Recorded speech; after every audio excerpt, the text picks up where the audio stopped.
दीपावली आ रही है, अपने घर को साफ करोगे कि नहीं? क्यों करोगे साफ?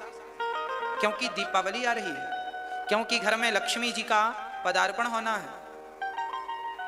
हाँ, हमारे हिंदू धर्म का बहुत बड़ा त्योहार है ये दीपावली। में दीपक जलाए जाते हैं, साफ सफाई की जाती है, मिठाइयां बांटी जाती हैं, फुलझड़ियां जलाई जाती हैं, घर में स्वास्तिक बनाया जाता है, शुभ और लाभ लिखा जाता है। साल का त्योहार हम बड़ी धूमधाम से मनाते हैं। साल में एक बार आता है ना ये त्योहार। तो ये बताओ, हमारी मृत्यु भी तो एक ही बार होनी है।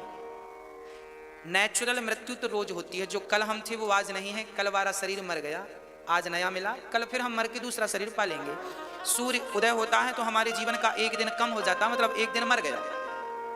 पर जो बड़ी वाली मृत्यु है, दीपावली के एक दिन छोटी दीपावली होती है और दीपावली को बड़ी दीपावली होती है। ऐसा होता है ना, 14 को छोटी दीपावली है ना, और अमावस्या को बड़ी दीपावली। तो हमारी छोटी मृत्यु चल रही है, रोज रोज हम मरते हैं, रोज जन्म लेते हैं रोज। पर जो बड़ी मृत्यु आएगी हमारी एक बार वाली, वो मौत जब आएगी तो आप क्या करेंगे? क्या मौत आएगी? दीपावली आई तो साफ सफाई की, तो आपकी भी मौत आएगी, तो क्या आप अपने भीतर की साफ सफाई नहीं करोगे? अरे भीतर भी तो काम वासना बैठी है, क्रोध बैठा है, लोभ बैठा है, अहंकार बैठा है, हजारों और लाखों बुराइयां हमारे भीतर ही तो झंडा गाड़ के बैठी हैं। क्या आप ऐसे ही मर जाओगे? मेरा बेटा, मेरी बेटी, मेरा ये, ऐसे करते करते ये मौत तो सबकी हो रही है, ऐसे तो सब मर रहे हैं और आप भी ऐसे मर गए, तो फिर कथा सुनने का अर्थ क्या है? हाँ, आप ज्ञानी समझदार हैं, ऐसे ना मर जाइएगा। मरने के पहले अपने मन के सारे विकार समाप्त कर दीजिएगा, सारी इच्छाएं समाप्त कर दीजिएगा। वो कहते हैं ना, धागे में यदि एक भी गांठ रह गई मेरी माँ, तो सुई के छेद से निकलेगी नहीं। सुई के छेद में वो गांठ फंस जाती है कि नहीं? हाँ या ना मैया जी? ओ मेरी मैया, समझ में आ रही है बात? सुई के छेद से धागा तब निकलता है जब उसमें कोई गांठें ना हो, और कोई एक भी गांठ हो गई तो धागा फंस जाएगा। उसी प्रकार आपके भीतर यदि इच्छाओं की एक भी गांठ रह गई तो आप मोक्ष के दरवाजे से निकल नहीं सकते, फंस जाएंगे आप। फिर आप धागे को सुई के बाहर निकालते हैं और गांठ खोलते हैं। हाँ, जब आप मोक्ष के दरवाजे में फंस जाएंगे, क्योंकि गांठें नहीं खोल पाए, तो फिर आपका जन्म होगा। पुनरपि जननम पुनरपि मरणम पुनरपि जननी जठरे शयनम। जन्म और मृत्यु का कुचक्र फिर से भोगना पड़ेगा। फिर पाठ 1 10वीं फेल हो गए तो फिर पाठ 1 लेसन 1 फिर पढ़ो, वही सब्जेक्ट जो पढ़ चुके थे। फिर 84 का चक्कर भोगो, फिर वहां तक पहुंचो, फिर कोई गांठ रह गई, फिर आओ।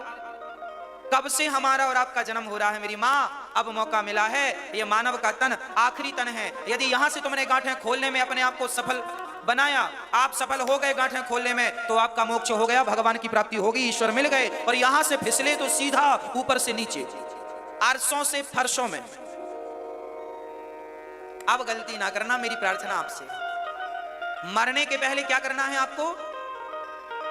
तैयारी अभी से करना शुरू कर दो। हाँ, तैयारी कैसी?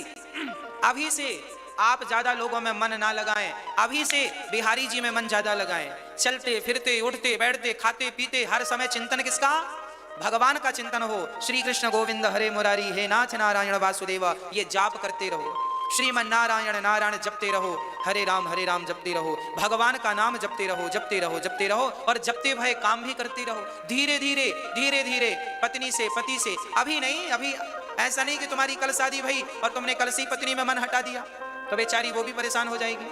अभी नहीं, धीरे धीरे पहले संसार का सारा सुख भोग लीजिए, बच्चों का सुख भोग लीजिए, संसार का आनंद ले लीजिए। इसके बाद धीरे धीरे निवृत्ति की तरफ जाइए, निवृत्त हो जाइए धीरे धीरे। हाँ, यदि आपने संसार का सुख नहीं भोगा तो कल को बुढ़ापे में उस भोग की चाहत हो गई तो क्या करोगे? हाँ, और आपने यदि भोगा है तो आपको पता रहेगा कि इसमें कुछ भी नहीं है, ये मन चंचल है, बार बार जाता जरूर है कुछ भी नहीं। इसलिए गृहस्थी सबसे श्रेष्ठ है। पहले गृहस्थ आश्रम में जाओ, गृहस्थी के नियम पूरे करो, उसके बाद धीरे धीरे बच्चों की जिम्मेदारी बच्चों को देकर धीरे धीरे कमल की तरह कीचड़ को छोड़ते जाओ, अर्थात कमल की तरह संसार के दलदल से अपने आप को ऊपर उठाते जाओ और भगवान के चरणों में अपने मन को लगा दो। यही जीवन है और इसी का नाम मृत्यु भी है। मरना कैसे है वो भी मैंने आपको समझा दिया, जीना कैसे है वो भी मैंने आपको समझा दिया। हाँ, और जो बचा है वो भी समझाऊंगा।